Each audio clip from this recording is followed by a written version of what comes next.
Fala galerinha, tudo bem? Vamos lá falar um pouquinho sobre tratamento de água para vocês hoje, esse tema importante que pode aparecer nos vestibulares aí, eu queria aprofundar um pouquinho e fazer alguns exercícios aí para você, tá bom? Beleza? Bom, o que a gente tem que lembrar sobre tratamento de água? Eu já inicialmente trago para você aqui uma imagem que representa a ETA, né, que é a Estação de Tratamento de Água. Dá uma olhada, galera. Né? E através desse tratamento, essa água vai chegar na sua casa, limpa, própria para o consumo, tá bom? Bom, então inicialmente, através de uma represa, de um rio, né, de um reservatório de água, essa água vai ser bombeada para a estação de tratamento. E para isso a gente inicialmente faz uma filtração, que a gente chama de filtração grosseira, né, para evitar que esse material com partículas grandes cheguem até a estação de tratamento, como folhas, galhos, né, e assim por diante. Correto?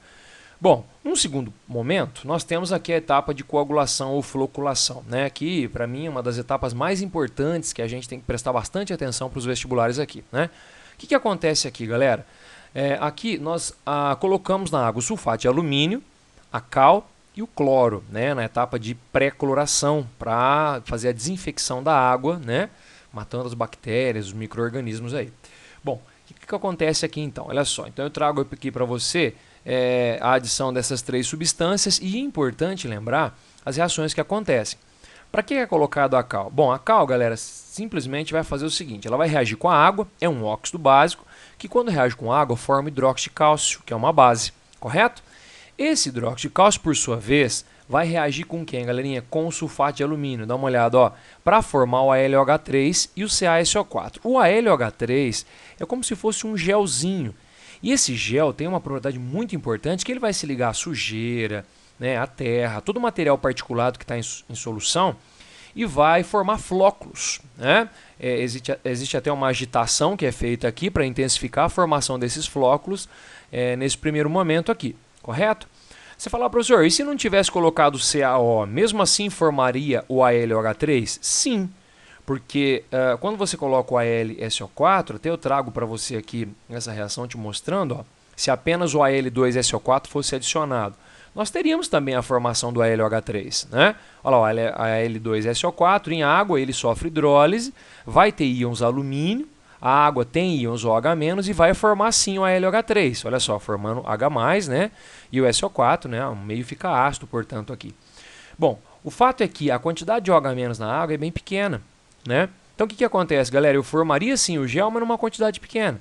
Então para que se utiliza o CaO? CaO, a cal virgem, é utilizada para intensificar o processo, para formar CaOH2, que vai reagir com o sulfato de alumínio e formar bastante o AlOH3, para ele realmente fazer essa propriedade importante, né, de se juntar à sujeira, formar esses flocos, esses coágulos, que vão, na próxima etapa, decantar, e é uma maneira de a gente retirar a sujeira da água. Tá certo, pessoal? Muito importante você lembrar, portanto, essa sequência de reações aqui. E nesse caso aqui, quando a cal não é adicionada. Tá bom? Bom, o cloro também é adicionado na etapa de desinfecção. Como é que funciona? Olha só, o cloro reage com a água, forma o HCl e o HClO. Esse cara aqui, galera, esse camaradinho aqui, ele é muito bactericida. É ele que é o responsável por matar as bactérias da água, tá bom?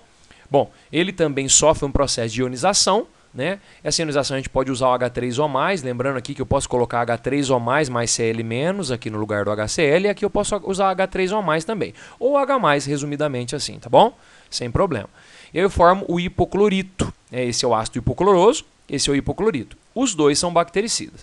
Lembrando que o ácido hipocloroso, galera, é cerca de 80 vezes mais bactericida que o seu próprio ânion, que é o ClO-, né? Que também é bactericida. Mas o HClO é o grande cara aí nessa questão de desinfecção da água nesse primeiro momento, que a gente chama de pré-cloração. Tudo bem? Tá?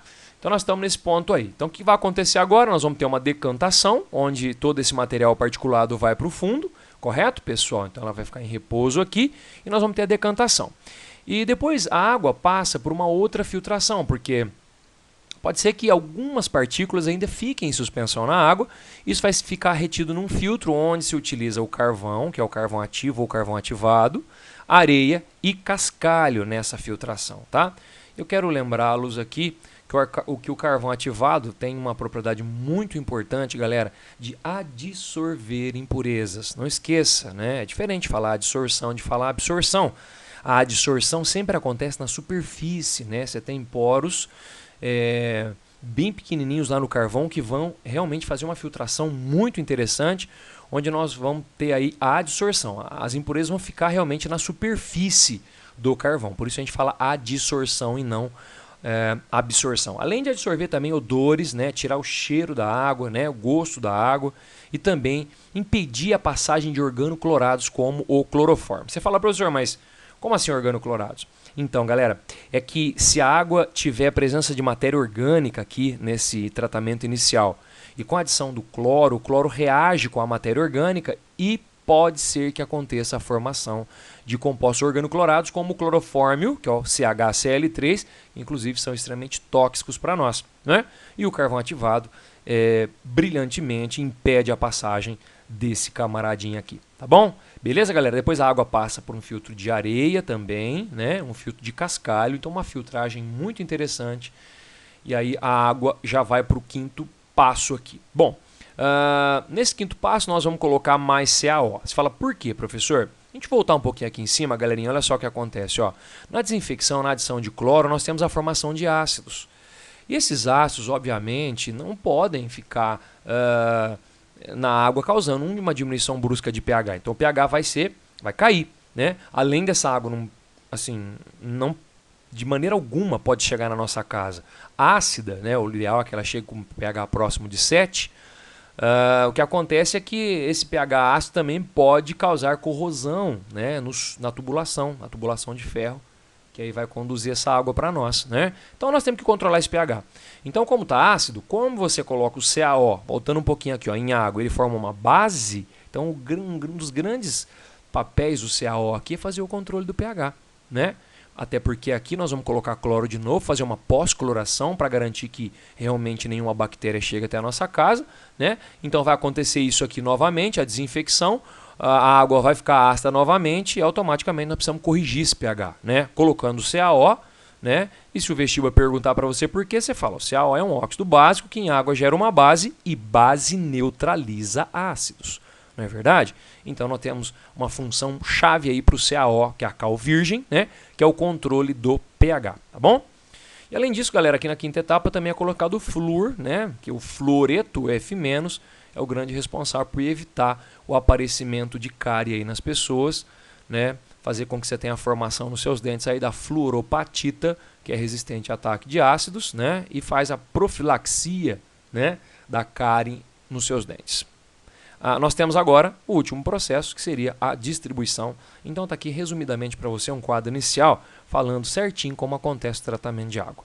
Tá certo, pessoal? A água vai para um reservatório elevado agora e vai para, depois por gravidade, chega até a sua casa. Eu trago agora na sequência para vocês, galerinha, um exercício do Enem. E nesse exercício nós temos o envolvimento aqui do princípio de Le Chatelier, onde nós temos deslocamento de equilíbrio, né? Mais para frente no nosso curso nós vamos estar falando de deslocamento de equilíbrio, nós não falamos ainda, mas é um exercício muito interessante que eu queria fazer com vocês e caiu no Enem. Olha só, uma das etapas do tratamento da água é a desinfecção, sendo a cloração o método mais empregado. Esse método consiste na dissolução do gás cloro numa solução sob pressão e sua aplicação na água a ser desinfectada. As equações das reações químicas envolvidas são, tá vendo essas duas equações aqui que ele colocou? Na verdade, são exatamente essas duas equações aqui, ó, que nós trabalhamos, correto? Só que eu coloquei HCl e H+. E lá o Enem coloca H3O mais Cl-, que é o HCl, e aqui no lugar do H+, o H3O+, que é o íon hidrônio. Tranquilo, você tem essas duas possibilidades de representação aí, tá bom? São os dois equilíbrios que nós trabalhamos, então, na desinfecção da água.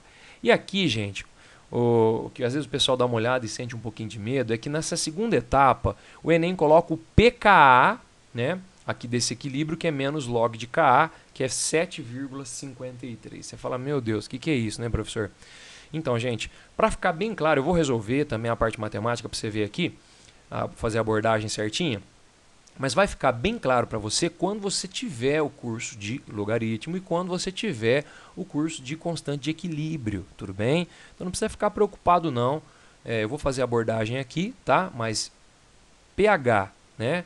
pKa e logaritmo, vocês vão trabalhar ainda, né? Fica tranquilo. Bom, a ação desinfetante é controlada pelo ácido hipocloroso, que possui um potencial de desinfecção cerca de 80 vezes superior ao ânion hipoclorito, como eu já havia dito para você naquela parte teórica inicial, né? Então esse ácido hipocloroso aqui, ó, esse que é o camarada fortíssimo para fazer a desinfecção da água, né? 80 vezes mais do que o seu ânion, que é o hipoclorito, que é esse aqui, tá? O pH do meio é importante porque influencia na extensão com que o ácido hipocloroso se ioniza, né? Então ele está falando da ionização aqui do ácido hipocloroso, ó, dessa segunda etapa aqui, ó, tá vendo? Ele fala que o pH é importante, né, para que você tenha uma ação bactericida intensa do HClO. Para que a desinfecção seja mais efetiva, o pH da água a ser tratada deve estar mais próximo de... Olha só, ele quer saber qual que é o pH mais próximo que a gente deveria ter para que a gente realmente tivesse uma desinfecção mais efetiva. Bom, ter uma desinfecção mais efetiva, galera, é a gente aumentar quem aqui, ó, a concentração do HClO, correto? Porque ele é 80 vezes mais bactericida, né, do que o ClO-. Então, o que a gente teria que fazer? Como esse processo aqui ele é reversível, ó, a gente teria que trabalhar num pH que deslocasse esse equilíbrio para onde? Para a esquerda, correto? Porque veja bem, ó, olha só, se a gente, por exemplo, aumentar a concentração de H3O+, ou seja, deixar o meio mais ácido, o que vai acontecer? No princípio de Le Chatelier, que é deslocamento de equilíbrio, nós vamos ver mais para frente, né? Nós vamos trabalhar isso ainda, mas quando você aumenta a concentração de alguém no equilíbrio, sempre você desloca o equilíbrio no sentido contrário de quem você aumentou. Então, na verdade, aumentando a acidez, aumentando a concentração de H3O+, esse equilíbrio seria deslocado para a esquerda. Deslocando para a esquerda, o que vai acontecer, galera? Automaticamente a gente vai aumentar a quantidade de HClO. Aumentando a quantidade de HClO, a desinfecção fica mais efetiva, porque ele é 80 vezes mais bactericida que o ClO-. Entenderam?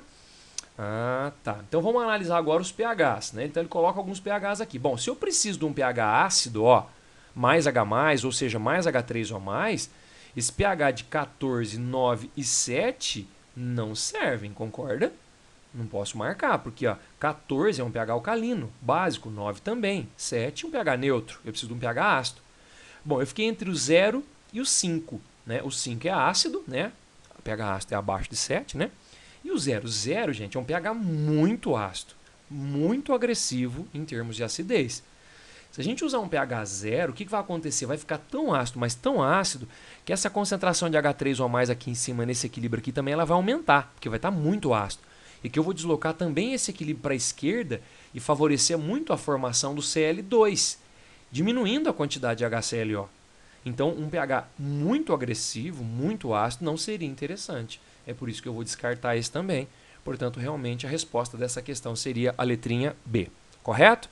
Então, daria para a gente resolver numa boa, pensando assim, lembrando no princípio de Le Chatelier, que a gente vai trabalhar ainda, tá bom? Mas, matematicamente... Se você lembra um pouquinho de pH, lembra um pouquinho de constante de equilíbrio, né? O pessoal que já tem um pouquinho mais de experiência aí pode pensar o seguinte comigo, olha só. O pKa, galera, é menos log de Ka. Da mesma forma que pH é menos log de H+, entendeu? Ele falou que o pH é 7,53, não falou? Beleza. Isso fica menos log de Ka. Aplicando o princípio de logaritmo aqui, né? Lembra do tapinha? Esqueminha do tapinha, né? Então daqui eu tiro que o Ka vale 10 elevado a menos 7,53. Eu tenho o valor do Ka. O que é o Ka?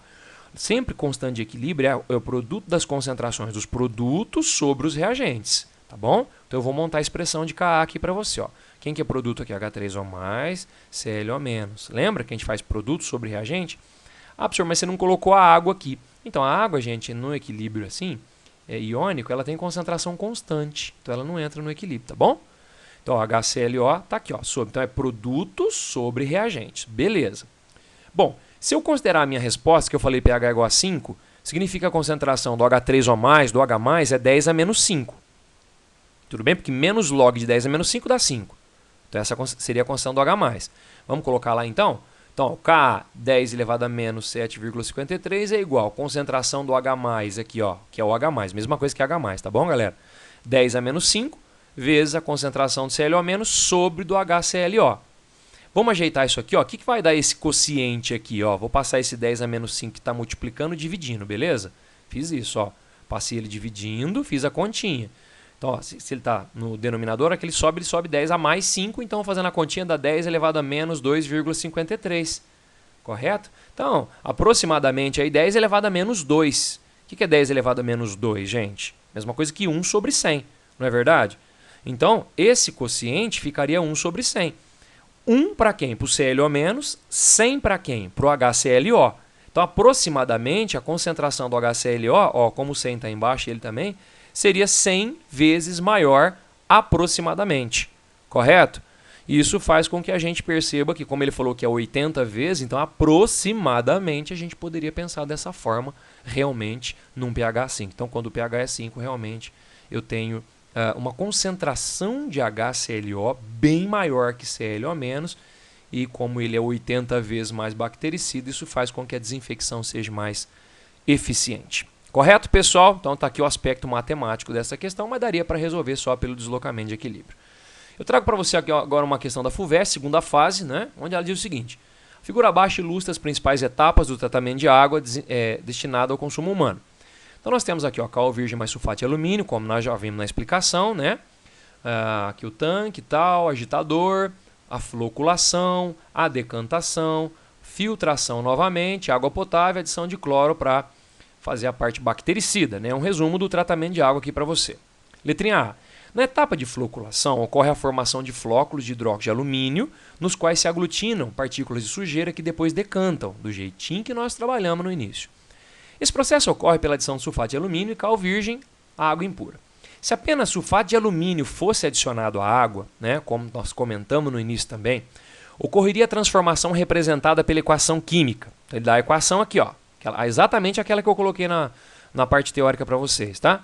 Hidrolisando, né, separando a L3+ do SO4 aqui, ó, a água fazendo o processo de hidrólise e tal, e produzindo sim o agente floculante, porém em pequena quantidade, né, seria a alcalinidade natural da água aqui, né, gente? Mas produz, tá? E o meio ficando ácido, ó, liberando H+.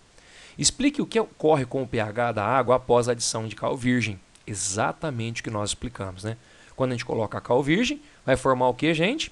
O hidróxido de cálcio, que é uma base que gera OH- e automaticamente faz com que nós tenhamos aí um controle de pH, ou seja, a função do CaO é fazer o que, gente, se o pH está baixo? Aumentar o pH, correto? Eu escrevi lá para você na resposta, ó, cal virgem é um óxido de caráter básico, pois em água forma hidróxido de cálcio liberando íons hidroxila, aumentando o pH da água para ficar lindo, como a FUVEST apresentou a equação, a gente apresenta também, olha só.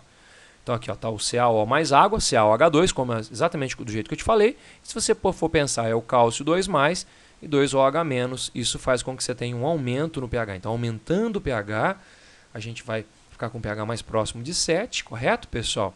E corrigindo o pH da água, tá? Na letrinha B, a FUVEST nessa questão, de maneira muito interessante, faz um pouquinho de interdisciplinaridade com biologia. Dá uma olhadinha, ó.